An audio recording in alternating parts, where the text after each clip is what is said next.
Pour comprendre la révolution que représente la blockchain, j'aime bien remonter loin dans le temps et essayer de comprendre les différentes étapes de l'histoire de la monnaie. Elle a trois fonctions. C'est un intermédiaire d'échange, c'est une unité de compte, mais aussi une réserve de valeur. Et à l'origine de l'histoire de l'humanité, les échanges de biens se faisaient sur la base du troc, avec des unités de compte. Une chèvre contre 5 poulets ou contre 50 bananes. Et cependant, aucun de ces biens ne pouvait servir de réserve de valeur. Alors sont apparus ce qu'on appelle des paléo-monnaies. Par exemple, des coquillages nacrés, infalsifiables, et donc qui étaient rares dans les contrées montagneuses, pour justement servir non seulement d'intermédiaire d'échange et d'unité de compte, mais aussi de réserve de valeur. Et la garantie de valeur de la monnaie a ensuite été apportée par la rareté de son support, des pièces d'or ou d'électrum dans l'Antiquité, et également par le fait qu'elle était estampillée ou frappée par un garant. Et ensuite, au fil des siècles, nous sommes passés de ces monnaies qui avaient une valeur intrinsèque, convertible en or, à des monnaies dites fiduciaires, c'est-à-dire sans valeur intrinsèque, mais basées sur la confiance en un État et sa banque centrale. Et c'est le cas de nos unités monétaires actuelles, l'euro, le dollar, qui ont perdu toute convertibilité en or, mais qui sont garantis par la confiance dans nos États.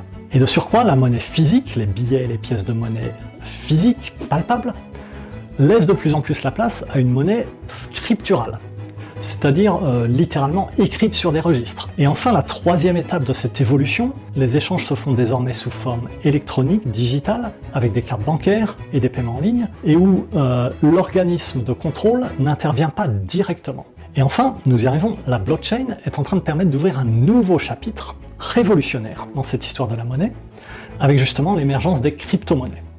Ces crypto-monnaies, c'est une forme de monnaie numérique totalement différente. Pourtant, la technologie de la blockchain permet de préserver l'essence de la monnaie.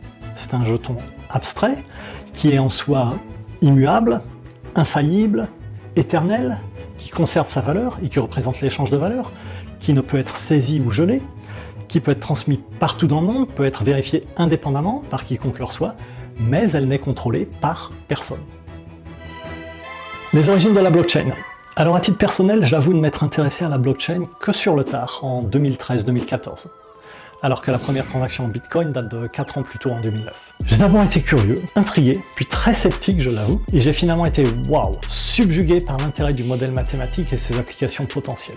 J'ai ressorti mes cours de maths appliquées de cryptographie pour tenter de comprendre ce qui est une technologie à la fois extrêmement simple sur son principe et d'une complexité fascinante quant à son implémentation et ses applications. Il faut être humble, la blockchain est une technologie très difficile à comprendre en profondeur.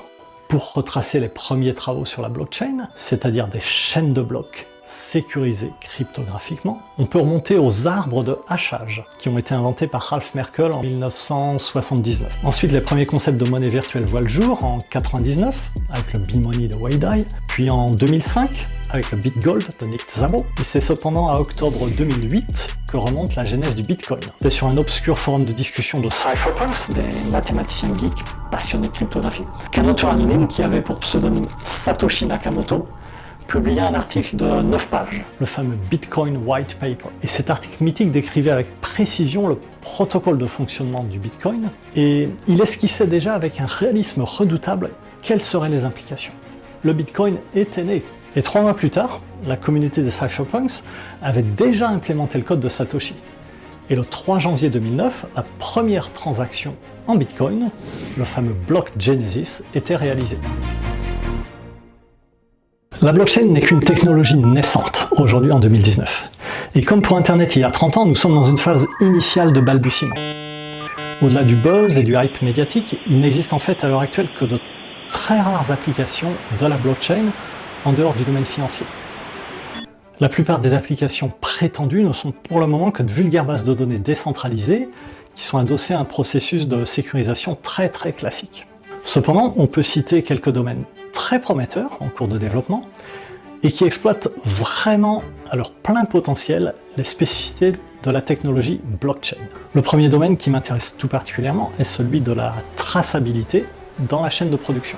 La blockchain permettrait à tout moment de savoir qu'un plat cuisiné servi dans une collectivité vient de tel distributeur, qu'il l'a acheté à telle usine, qu'il l'a fabriqué à partir de telle viande, acheté à tel abattoir, venant d'une bête de tel élevage.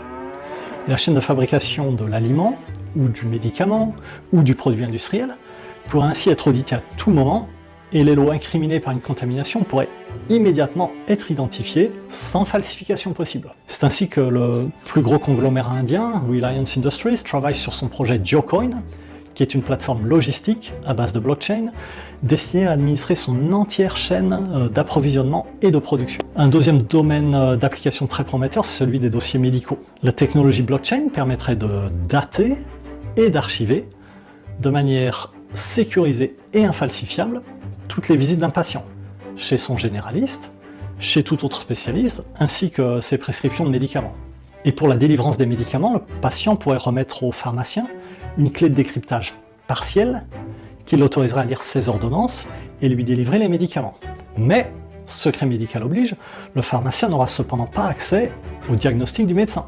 Et quant aux services d'urgence des hôpitaux et du SAMU, ils auraient eux une clé de lecture complète qui les autoriserait à pouvoir immédiatement accéder à la totalité du dossier médical d'un accidenté, comprenant ainsi ses antécédents et ses médications actuelles.